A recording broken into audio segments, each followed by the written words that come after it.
Okay, isang mapagpalang araw ang bati ko sa inyo lahat. Ito ang inyong Pinoy Paramis Instructor na lagi nagsabing mag-ingat tayo, mga OFW.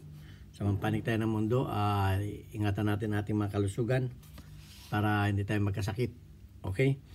At ang ating gagawin ngayon ay magpapalit tayo ng thumb safety ng CCA Shadow.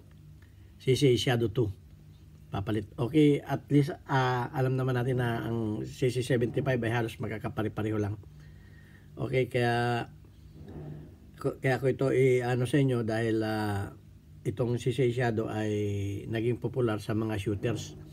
Ngayon, yung pagpapalit ng parts minsan hindi na natin kailangan pumunta sa mga gunsmith para magpalit. Pwede naman sa mga DIY. So, babaklasin lang natin ang tatanggalin lang natin ang slide. Okay. Tatapat lang natin yung dalawang linya sa receiver at saka sa slide para mabunot natin yung slide na ganyan. Okay, ingatan lang natin ito at baka tumalsik. Tanggalin na natin yung recoil spring. Ayan. So, ang ingatan lang natin dito, at actually may video na rin ako nito, pero mix kasi yun. Ito pang ano lang, para lang dito ang gagawin natin. So para natin matanggal yan, meron siyang spring na, yung sear spring niya na yun, nakasakay siya dun nakasakay siya dito. Yan, yung sear spring niya nakalagay dito. So hindi ninyo mabubunot kung hindi ninyo itataas yung sear spring dito.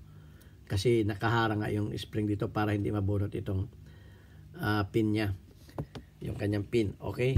So ang gagawin natin ay iangat natin yung ayan na natin.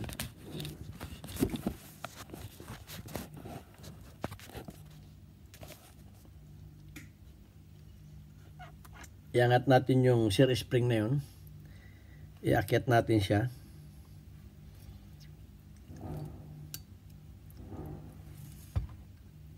Okay. Sundutin natin ang matilos na isang bagay na matilos.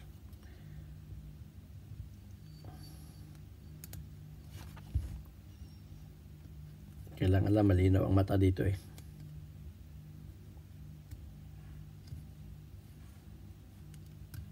Yun. So inalis natin sa kanal at mabubunot na natin ito. Medyo ingatan lang natin yung dalawang lock dito kasi may mga spring siyang maliliit. Ipupos natin yung yan, palabas, tsaka bubunutin natin dito.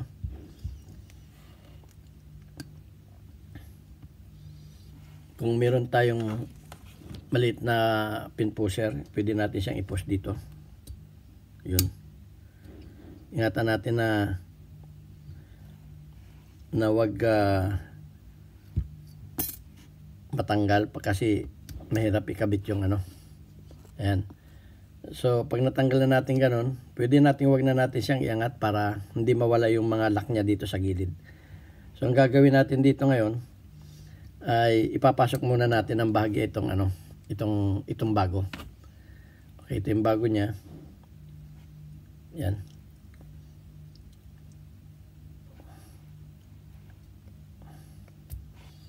Ito yung pampalit. Tabi natin itong luma. So, papasok na natin siya. Tatapat lang ulit natin siya ng tama. Ng tama doon sa tamang position. Yun.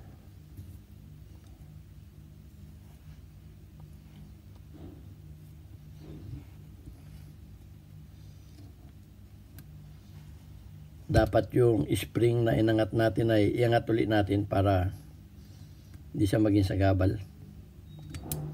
Yan.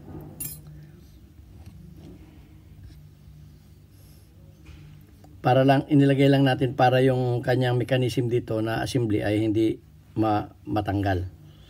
So, yan. Pasok na lang muna natin ng hanggang dyan.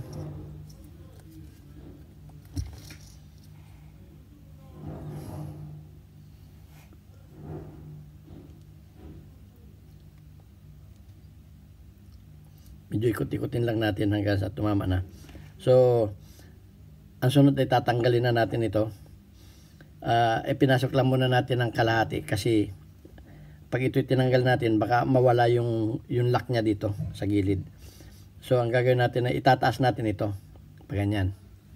Yan, nakaangat na ganyan. Saka natin bubunutin kasi may nakapasok na lock dito sa kanal na to.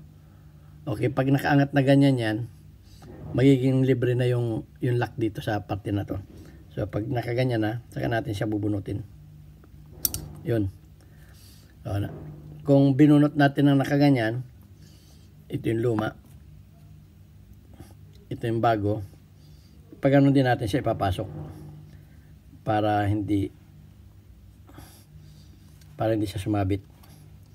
Yan, medyo gagalaw-galawin lang natin.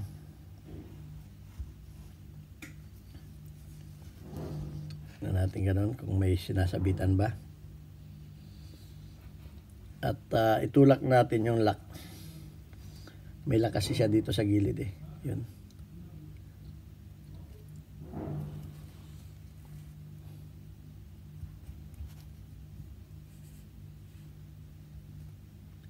Tignan natin.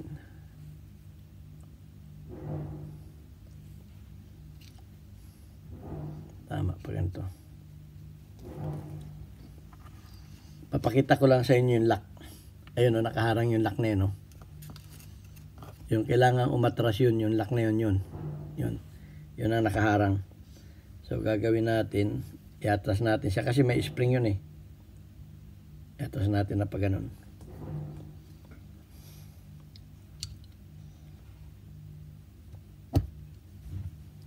Yun.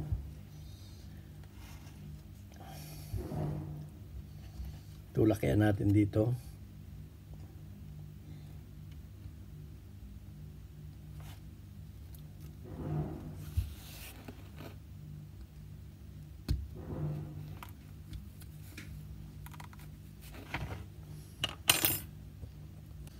Ayan, pagkapasok na, kalapat na siya, ibababa na natin. Ayan, at ibababa na rin natin ito.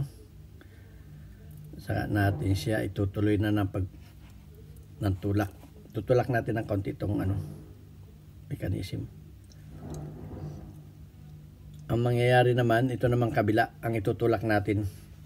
Meron din siya lock dito. Hawakan natin siya dito kasi pag tinulak nito baka lumabas uli siya. So, pipress natin at itutulak natin yung lock dito para matras.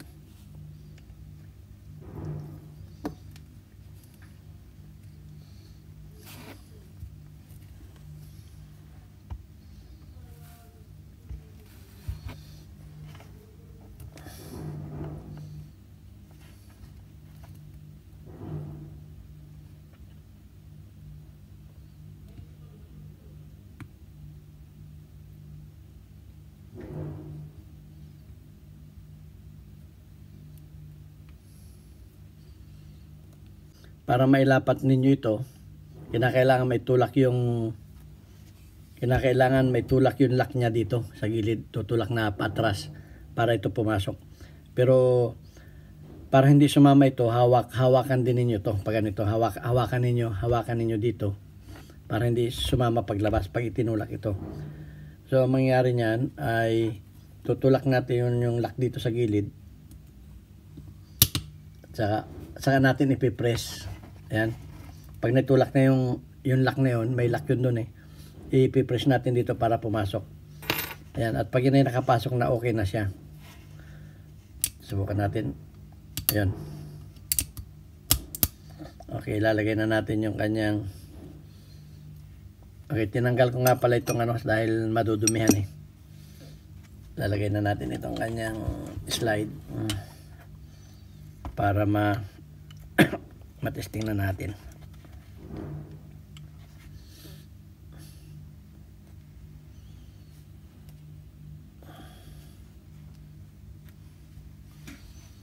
Ito lang paglalagay.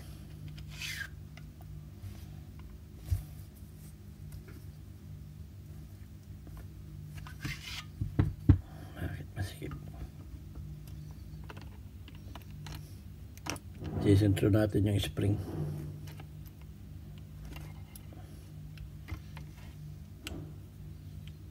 Dali. Yan, dapat nakababa. Lapat na lapat siya. Para pumasok yung slide. Yan. Pagtatapatin ulit natin yung dalawang guhit, saka natin ipapasok itong kanyang slide stop. Yan. So, ambidextrous siya. Yan. Okay. Okay na siya.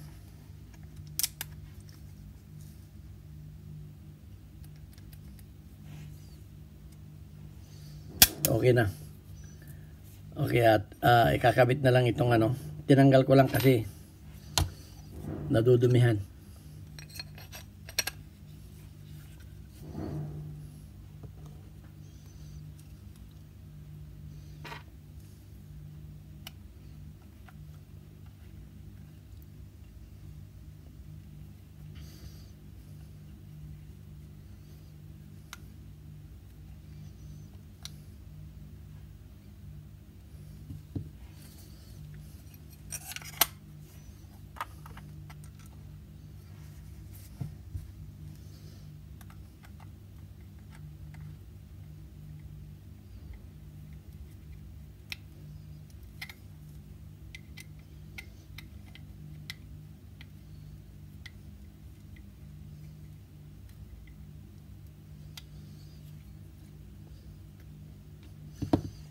Okay.